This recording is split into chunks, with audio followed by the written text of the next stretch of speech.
Hansel and Gretel. Hard by a great forest dwelt a poor woodcutter with his wife and his 2 children. The boy was called Hansel and the girl Gretel.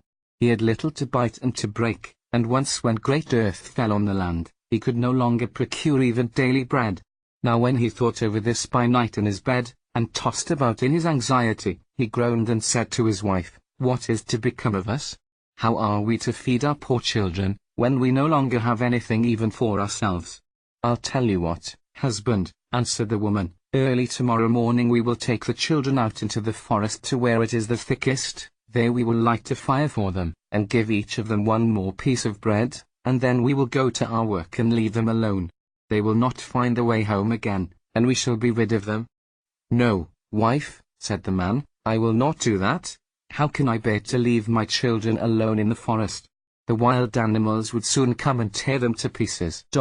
"Oh, you fool," said she, "then we must all 4 die of hunger. You may as well plane the planks for our coffins," and she left him no peace until he consented. "But I feel very sorry for the poor children, all the same," said the man. The 2 children had also not been able to sleep for hunger, and had heard what their stepmother had said to their father. Gretel wept bitter tears, and said to Hansel, "Now all is over with us." "Be quiet, Gretel," said Hansel, "do not distress yourself, I will soon find a way to help us." And when the old folks had fallen asleep, he got up, put on his little coat, opened the door below, and crept outside. The moon shone brightly, and the white pebbles which lay in front of the house glittered like real silver pennies.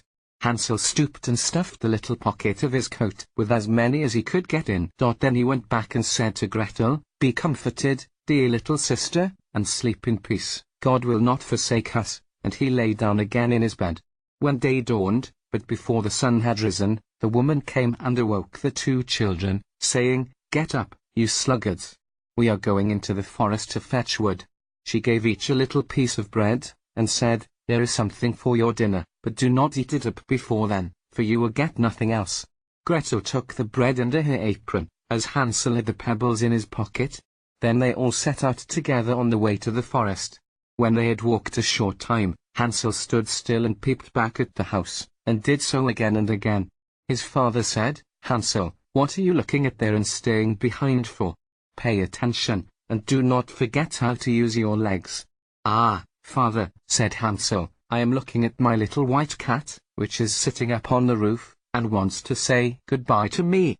The wife said, "Fool, that is not your little cat, that is the morning sun which is shining on the chimneys." Hansel, however, had not been looking back at the cat, but had been constantly throwing one of the white pebble stones out of his pocket on the road. When they had reached the middle of the forest, the father said, "Now, children, pile up some wood, and I will light a fire that you may not be cold." Hansel and Gretel gathered brushwood together, as high as a little hill.